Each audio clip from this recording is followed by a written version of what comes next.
Investment के कई forms हैं, जैसे value investing, growth investing, investing for dividends, investing in turn around companies and so on. Investing circles में ये सभी इन्वेस्टमेंट मोर और लेस एक्सेप्टेबल हैं और इन अ वे ये सभी क्लासी और सोफिस्टिकेटेड हैं। लेकिन मोमेंटम इन्वेस्टिंग के साथ ऐसा नहीं है। Momentum investing gets sharp reactions, इसीलिए ज़्यादातर कन्वेंशनल इन्वेस्टर्स इससे दूरी बनाकर रखते हैं। लेकिन एक ट्रेडर के लिए ये उसका ऑब्वियस टूल है।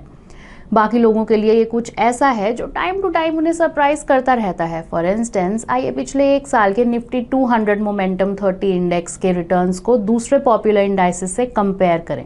निफ्टी 200 मोमेंटम 30 इंडेक्स ने अबाउट 65% रिटर्न्स जनरेट किए हैं। ये ना केवल इसके पेरेंट इंडेक्स द निफ्टी 200 से बहुत ज़्यादा है, बल्कि Nifty mid cap 150 and Nifty small cap 250 indices के रिटर्न से भी बहुत ज़्यादा हैं। ऑब्वियसली इस तरह के रिटर्न ज़्यादातर इन्वेस्टर्स को अपने पोर्टफोलियो में एक मोमेंटम फंड को कंसिडर करने के लिए पुश करते हैं। Hello and welcome to ET money Hindi. आज हम मोमेंटम इन्वेस्टिंग के बारे में बात करेंगे।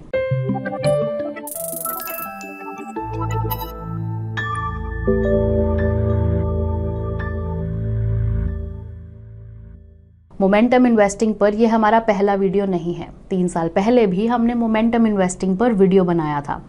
तब से इस एरिया में कुछ डेवलपमेंट्स हुए हैं, इसीलिए हमने सोचा कि इस इन्वेस्टिंग स्टाइल को रिविजिट किया जाए। लेकिन मोमेंटम इन्वेस्टिंग है क्या? सिंपली पुट, ये प्राइस बढ़ने वाले किसी ऐसे स्टॉक में इस होप के साथ इन्वेस्ट करना है कि ये बढ़त कंटिन्यू रहेगी। इस वीडियो में हम डिस्कस करेंगे कि मोमेंटम इन्वेस्टिंग का comparison buy and hold style of investing से कैसे किया जा सकता है। अगर आप एक फंड इन्वेस्टर हैं तो हम आपके लिए अवेलेबल मोमेंटम इन्वेस्टिंग एवेन्यूज़ को भी डिस्कस करेंगे। और अगर आप एक स्टॉक इन्वेस्टर हैं तो आप जानेंगे कि मोमेंटम स्टॉक्स कैसे पिक कर सकते हैं। तो चाहे आप एक फंड इन्वेस्टर हो या फिर स्टॉक इन्वेस्टर हो, ये वीडियो आपके लिए काम का है।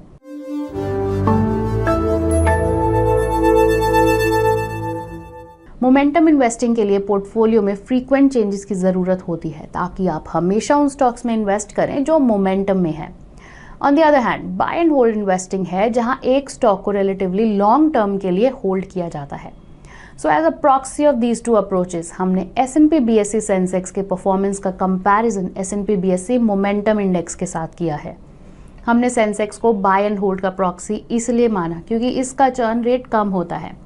लेस फ्रीक्वेंट चेंजेस के साथ Sensex buy and hold portfolio की तरह फंक्शन करता है और अपनी मेथडोलॉजी के चलते मोमेंटम इंडेक्स स्टॉक्स को फ्रीक्वेंटली बदलता रहता है, इसलिए इसका चर्न रेट हायर होता है।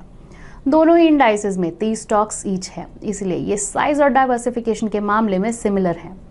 अब स्टॉक्स के मार्केट कैप की बात करें तो सेंसेक्स में फ्री फ्लोट मार्केट कैपिटलाइजेशन के बेसिस पर 30 सबसे बड़ी कंपनीज होती हैं। On the other hand, momentum index अपने 30 stocks BSE large mid cap index से चुनता है, विच मीन्स मोमेंटम इंडेक्स में मिड कैप्स भी हो सकते हैं। You may feel mid caps के प्रेजेंस के कारण मोमेंटम इंडेक्स के पास एक क्लियर एडवांटेज है। इसका रिटर्न ऑब्वियसली BSE सेंसेक्स से ज़्यादा होगा क्योंकि सेंसेक्स में तो सिर्फ लार्ज कैप्स होते हैं। इस कंपैरिजन में ये गैप ज़रूर है और हम इसे ओवरलुक नहीं करेंगे, बट लेट्स सी इस गैप का हमारे एनालिसिस पर कितना इम्पैक्ट आता है। जैसा कि हमारे रेगुलर व्यूअर्स जानते हैं कि परफॉर्मेंस को इवैल्यूएट करने के लिए average rolling returns reliable tool है। एज एक्सपेक्टेड, मोमेंटम इंडेक्स ने सेंसेक्स से बेटर परफॉर्म किया है, लेकिन इम्पॉर्टेंट ये भी है कि इस आउट परफॉर्मेंस का मार्जिन कितना है। For 3 year periods momentum index ने सिर्फ 1% बेटर परफॉर्म किया है, जबकि for 5 year periods it out perform by 5% and for a 7 year period it out perform by over 2%। इससे 2 बातें प्रूव होती हैं। नंबर 1, मोमेंटम इंडेक्स में मिड कैप्स होने के बावजूद दोनों इंडाइसेस के रिटर्न में ज़्यादा डिफरेंस नहीं है। And number 2, momentum strategy follow करके आपको बाय एंड होल्ड अप्रोच से बेटर रिटर्न्स मिल सकते हैं। But that's half the picture. हमें इसमें इन्वॉल्व्ड रिस्क भी कंसिडर करना होगा। उसके लिए let's look at the percentage of times जब दोनों इंडाइसेस ने नेगेटिव रिटर्न्स दिए अक्रॉस वेरियस शॉर्ट ड्यूरेशंस। जैसा कि आप देख सकते हैं, BSE मोमेंटम इंडेक्स ने 1 मंथ पीरियड में सेंसेक्स से बेटर परफॉर्म किया है।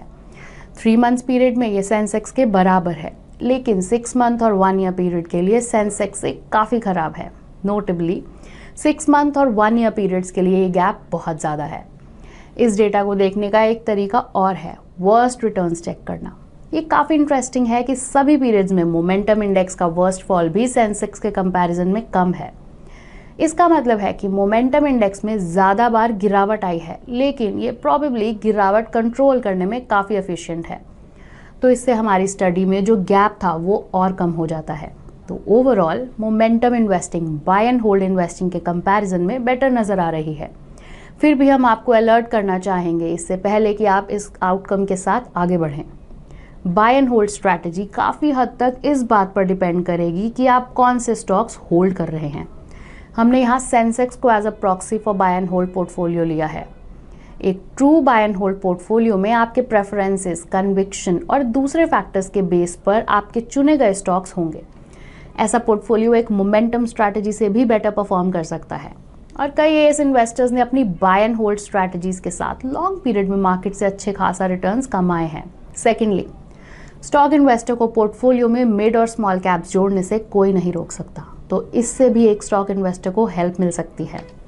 लेकिन यहाँ सबसे इम्पॉर्टेंट बात यह है कि आपको अपनी इन्वेस्टमेंट स्ट्रैटेजी से मोमेंटम को सिर्फ इसलिए बाहर नहीं रखना चाहिए क्योंकि ये क्लासिकल इन्वेस्टमेंट पर्सपेक्टिव को फॉलो नहीं करता। ये ना सिर्फ रिवॉर्डिंग हो सकता है बल्कि पोर्टफोलियो के डाइवर्सिफिकेशन में भी आपकी हेल्प कर सकता है। इसीलिए अपने पोर्टफोलियो का कुछ हिस्सा मोमेंटम फंड या मोमेंटम स्टॉक्स में एलोकेट करने से रिटर्न्स बढ़ाने में हेल्प मिल सकती है। एंड क्वाइट नेचुरली आपका परफॉर्मेंस इस बात पर डिपेंड करेगा कि आप कैसे इन्वेस्ट करते हैं। तो आइए अब देखते हैं कि फंड और स्टॉक इन्वेस्टर्स के पास कौन से मोमेंटम इन्वेस्टमेंट ऑप्शंस अवेलेबल हैं।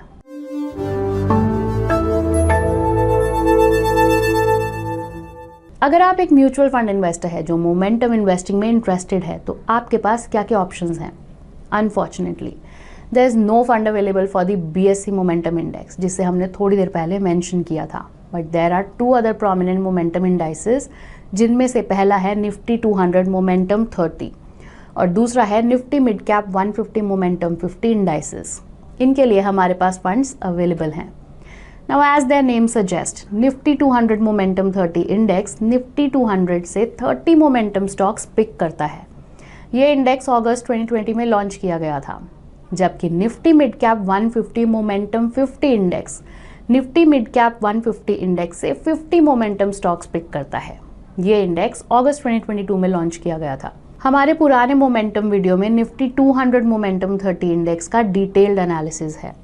अगर आप इस इंडेक्स के बारे में ज़्यादा जानना चाहते हैं तो आप वो वीडियो देख सकते हैं। Here we will check their performances since launch, लेकिन हमारे पास उनका एक लिमिटेड डेटा अवेलेबल है। तो चलिए हम उनके पेरेंट्स और निफ्टी 50 के मुकाबले उनके क्वार्टरली परफॉर्मेंसेस को ही बेस मान लेते हैं। नाउ सिंस लॉन्च 11 में से 6 क्वार्टर्स में निफ्टी 200 मोमेंटम 30 इंडेक्स ने निफ्टी 200 और निफ्टी 50 दोनों से बेटर परफॉर्म किया है। बाकी 5 क्वार्टर्स में इसका परफॉर्मेंस दोनों से खराब रहा। इसका एवरेज क्वार्टरली रिटर्न 5.7% रहा है और वहीं निफ्टी 200 का 3.9% और निफ्टी 50 का 3.5% रहा। So it is done quite well. इसके आउट परफॉर्मेंस और अंडर परफॉर्मेंस दोनों ही कंडीशंस में मार्जिन्स काफ़ी नोटेबल हैं। For example, for the quarter ended March 2024 इसने 12.5% का मैसिव रिटर्न दिया, जबकि निफ्टी 200 ने 4.5% और निफ्टी 50 ने सिर्फ 2.7% रिटर्न्स दिए।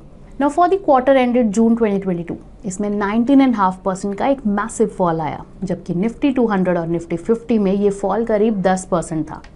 सो it stayed true to its nature. दूसरा momentum index Nifty mid cap 150 momentum 50 index है। इस इंडेक्स के लिए अवेलेबल डेटा और भी कम है, लेकिन इस लिमिटेड हिस्ट्री में इसने रीजनेबली वेल परफॉर्म किया है। इसने अपने एग्जिस्टेंस के 6 क्वार्टर्स में से 4 में अपने पेरेंट और निफ्टी 50 दोनों से बेहतर परफॉर्म किया है। सिर्फ एक इंस्टेंस ऐसा था जब इसका परफॉर्मेंस इन दोनों से खराब रहा। इसका एवरेज क्वार्टरली रिटर्न 8.6% रहा, जबकि निफ्टी मिड कैप 150 का 7.6% और निफ्टी 50 का 4.7% था। इन दोनों मोमेंटम इंडाइसिस के अलावा 2 और multi factor momentum indices introduce किए गए हैं, Nifty small cap 250 momentum quality 100 और Nifty mid small cap 400 momentum quality 100। Again इनके नाम इंडिकेट करते हैं ये इंडाइसिस कहाँ से डिराइव्ड है। ये दोनों क्वालिटी फैक्टर को मोमेंटम फैक्टर के साथ जोड़ते हैं। ये इंडाइसिस दिसंबर 2023 और फरवरी 2024 में एग्जिस्टेंस में आए, इसीलिए इनकी हिस्ट्री बहुत ही कम अवेलेबल है। मिराई एसेट म्यूचुअल फंड के पास इन इंडाइसेस के लिए ETF और फंड ऑफ फंड दोनों अवेलेबल हैं। इसी वजह से ये इंडाइसेस इन्वेस्टेबल भी हैं। ओके, तो ये सभी मोमेंटम इन्वेस्टिंग के लिए पैसिव ऑप्शंस थे। बाय द वे, यहाँ 2 एक्टिव ऑप्शंस भी मौजूद हैं। इनमें सैमको एक्टिव मोमेंटम फंड और क्वांट मोमेंटम फंड का नाम शामिल है। सैमको एक्टिव मोमेंटम फंड जो जुलाई 2023 और क्वांट मोमेंटम फंड जो उसी साल नवंबर में लॉन्च किया गया था। Samco active momentum fund has done quite well since it's launch. Since launch इसने अबाउट 28% के रिटर्न्स दिए हैं और वहीं निफ्टी 500 ने 25% के। और दूसरे क्वांट फंड्स की तरह क्वांट मोमेंटम फंड का परफॉर्मेंस भी माइंड ब्लोइंग रहा है। लॉन्च के बाद से इसने 41% के रिटर्न्स दिए हैं in comparison to Nifty 500's 18%। लेकिन याद रखें कि इनएक्टिव फंड्स की हिस्ट्री अभी बहुत कम है, इसीलिए इन्हें एनालाइज करना पॉसिबल नहीं है। इसीलिए इनकी शॉर्ट टर्म परफॉर्मेंस से ज़्यादा इंप्रेस होना ठीक नहीं होगा। बेहतर यही होगा कि वेट करें ताकि इनके परफॉर्मेंस के बारे में थोड़ा ज़्यादा डेटा अवेलेबल हो सके। तो ये फंड इन्वेस्टर्स के लिए कुछ मोमेंटम इन्वेस्टमेंट ऑप्शंस थे। चलिए अब बात करते हैं कि कैसे स्टॉक इन्वेस्टर्स मोमेंटम इन्वेस्टिंग में पार्टिसिपेट कर सकते हैं।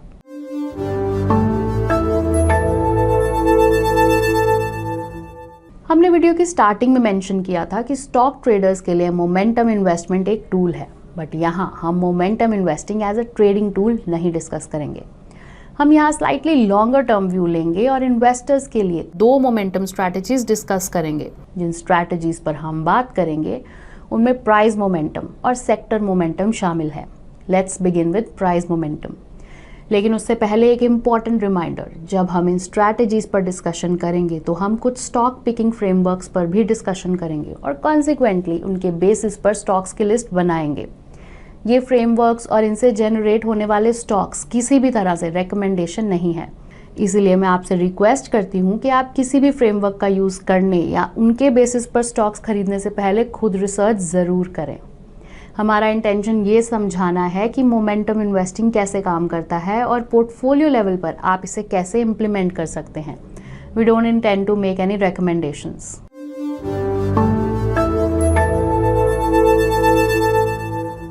तो जैसे कि नाम सजेस्ट करता है, प्राइस मोमेंटम का मतलब एक ऐसा स्टॉक खरीदना है जिसका प्राइस बढ़ रहा है। मोमेंटम पर हमारे पुराने वीडियो में प्राइस मोमेंटम के लॉन्ग और शॉर्ट दोनों साइड्स पर डिटेल में डिस्कशन किया गया है। आप वीडियो देखकर जान सकते हैं कि हमने उस स्टडी में क्या डिस्कवर किया है, specially for the short side.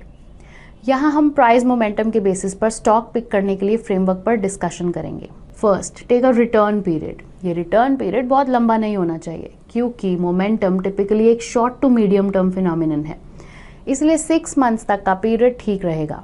Let's take a 3 month period. अब उन स्टॉक्स को लें जिन्होंने एक सर्टन हर्डल रेट से ज़्यादा रिटर्न्स डिलीवर किए हैं। ये हर्डल रेट कंसिडरेशन पीरियड के दौरान बेंचमार्क रिटर्न हो सकता है या ये आपकी चॉइस के अकॉर्डिंग एक फ्लैट रेट हो सकता है, जैसे कि 20%। लेट्स टेक दो स्टॉक्स जिन्होंने पिछले 3 मंथ्स में निफ्टी 50 से ज़्यादा रिटर्न्स दिए हैं। इस लिस्ट में नंबर ऑफ स्टॉक्स कम करने के लिए हम एक सर्टन मार्केट कैप से ऊपर के स्टॉक्स को ही कंसिडर करेंगे। 13 में 2024 तक निफ्टी 50 ने 3 मंथ्स का रिटर्न करीब 1.5% दिया है। चलिए मिनिमम मार्केट कैप 25,000 करोड़ रुपए मान लेते हैं। ऐसा करने से 151 कंपनीज की लिस्ट तैयार हो गई। फिर इस लिस्ट को 3 मंथ्स के रिटर्न्स के हिसाब से सॉर्ट किया जा सकता है और हम टॉप 10 स्टॉक्स को पिक कर सकते हैं। हमने जिन टॉप 10 स्टॉक्स को सेलेक्ट किया है उनका मीडियन रिटर्न 55% है। इस लिस्ट में 200% से ज़्यादा के रिटर्न्स के साथ सबसे बड़ा गेनर वारी रिन्यूएबल टेक्नोलॉजीज का स्टॉक है। इन कंपनीज को सिलेक्ट करने के बाद आप अगले 3 मंथ्स तक उनमें इन्वेस्टेड रह सकते हैं और फिर अपने पोर्टफोलियो को अपडेट करने के लिए ये एक्सरसाइज रिपीट कर सकते हैं। एक और प्राइस मोमेंटम स्ट्रैटेजी है जो 52 वीक हाई लेवल के अराउंड है। यहाँ आप उन स्टॉक्स को आइडेंटिफाई कर सकते हैं जो अपने 52 वीक हाई के करीब है और उनमें इन्वेस्ट कर सकते हैं। फॉर एग्जाम्पल, इस टेबल में 3 मंथ्स के रिटर्न्स के बेसिस पर 10 कंपनीज हैं जिनका मार्केट कैप 25,000 करोड़ रुपए से ज़्यादा है और ये अपने 52 वीक हाई के करीब ट्रेड कर रही हैं। ऑफ कोर्स अपनी रिक्वायरमेंट के हिसाब से आप यहाँ एडिशनल क्राइटेरिया एडजस्ट कर सकते हैं। फॉर इंस्टेंस, आप मार्केट कैप क्राइटेरियन या रिटर्न क्राइटेरियन एडजस्ट कर सकते हैं और maybe add 1 or 2 more criteria such as ROE और प्रॉफिट ग्रोथ। शायद आपने गेस किया होगा, जब आप ऐसा करते हैं तो मोमेंटम आपके स्टॉक सिलेक्शन का सोल बेसिस नहीं होता। इससे आपका क्राइटेरिया मल्टी फैक्टर बन जाता है। ठीक वैसे ही जैसे 2 मल्टी फैक्टर मोमेंटम इंडाइसेस हैं जिसे हमने कुछ देर पहले ही डिस्कस किया था। 52 वीक हाई क्राइटेरियन का एक variation all time high criterion है, जहां आप उन स्टॉक्स को सेलेक्ट करते हैं जो अपने ऑल टाइम हाइज के करीब ट्रेड कर रहे हो। आप इंटरनेट पर स्क्रीनर वेबसाइट्स को सर्च कर सकते हैं जो इन क्राइटेरियाज को अप्लाई करने में आपकी हेल्प कर सकते हैं। Let's now talk about sector momentum.